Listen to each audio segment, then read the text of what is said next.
guys! We will bring you along with us to our last stop in Bicol. Albay has so much to offer.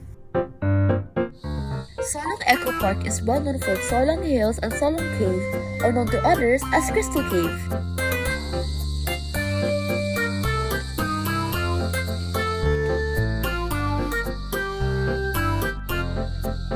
Our short trek to Solong Hills worth every sweat we had.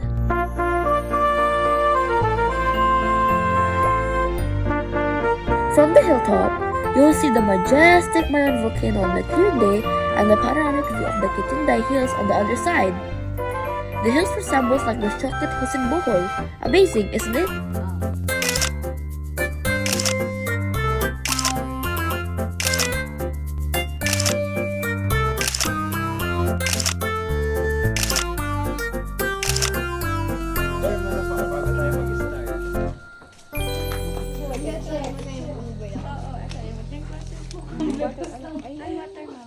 Kaya, for now, is hindi natin makikita ang kumikinang yung crystal. Pero, I think sa unahan, still may makikita tayo. So,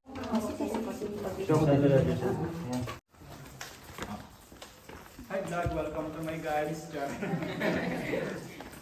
Ay, ito yung mga hinukay. Apa. So, ito po pala yung image ni Mama Mary sa crystal. So, isang tingin pa lang, ma-identify niyo na po. So, bago din siya i-open for public ni Kavis, nag-search muna sila boss kung ano yung possible na mga kinuha dito. So, your picture, stay lang po kayo dito. Magandang crystal dito sa 15 meters. Yung tinakawal namin na crystal po. Po. Kaya, next time, lalagyan dito ng rail. Anyway, sino sa inyo yung nagugutom na? Wala pa naman. May ice cream. Dito kasi kikinang. Para siyang kakao. Giant fruit. Parang may purple. Pa? Wala na po, minimina. Pinay-stop na po. Our tour inside Solong Cave is short but interesting. Even the cave is small, we saw amazing stalactites formation. Bebe. Video bebe. Po. Buti pa siya kumakapit pa rin kahit masakit, mahirap na.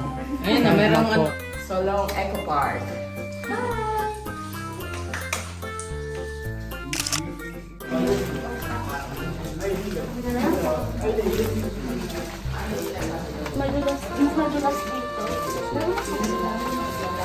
I hope we can visit this place too, guys.